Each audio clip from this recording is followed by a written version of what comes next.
বাংলা নববর্ষ ১৪৩৩-কে স্বাগত জানাতে চট্টগ্রামের ডিসি হলে চলছে বৈশাখের আনুষ্ঠানিকতা। সেখানে আছেন চট্টগ্রাম প্রতিনিধি মনিরুল ইসলাম পারভেজ। যুক্ত হচ্ছে তার সাথে।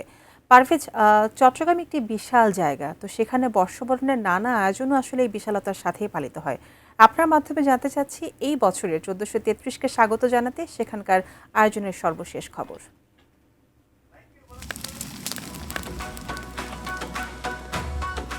জায়গায় বৈশাখী দিবস অর্থাৎ ১৪৩৩ খ্রিস্টাব্দ পালন করা হচ্ছে। তবে সকালবেলা প্রথমে আমরা দেখেছি সিআরবি সিটিশতলা, সেটি শুরু হচ্ছে সকাল ৮টায়।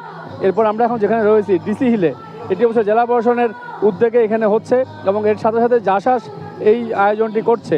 তো আমরা এখন যেখানে রয়েছি, নানান সাংস্কৃতিক সংগঠন তারা একের পর এক এখানে গান নাচ সব পরিবেশনা করছে। এর পাশাপাশি আমরা দেখেছি সকালে এখানে যে প্রতিমন্ত্রী রয়েছেন, পার্বত্য বিষয়ক প্রতিমন্ত্রী মীর হেলাল এখানে এসছেন এবং চাকমাদের নাচ সহ নানান সাংস্কৃতিক গোষ্ঠী এখানে নৃত্য সহ সাংস্কৃতিক পরিবেশনা ওনারা করছেন।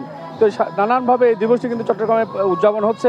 তবে এই ছাড়াও চট্টগ্রামের আরও একটি জায়গা রয়েছে, সেটি চট্টগ্রাম বিশ্ববিদ্যালয়। সেটি সবসময় বর্ণাঢ্য একটি র্যালি হয়ে থাকে, সেই র্যালিটি সেখানে হয়েছে।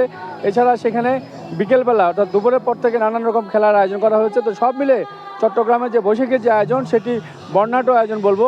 এবং এখানে আমরা দেখেছি জেলা প্রশাসনের পক্ষ থেকে এখানে জেলা পুলিশ কমিশনার, জেলা প্রশাসক, বিভাগীয় কমিশনার এবং মন্ত্রী, এমপি সবাই, সর্বস্তরের জনসাধারণ, ধর্ম বর্ণ নির্বিশেষে সবাই এখানে এসে উপভোগ করছেন সাংস্কৃতিক পরিবেশনা। সব মিলে আসলে একটি বর্ণাঢ্য উৎসব এখানে অনুষ্ঠিত হচ্ছে।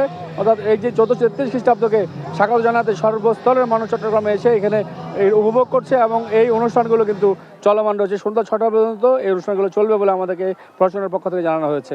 আপাতত বৈশাখী দিবস নিয়ে চট্টগ্রামের ডিসিল থেকে আমার কাছে এতটুকুই রয়েছে।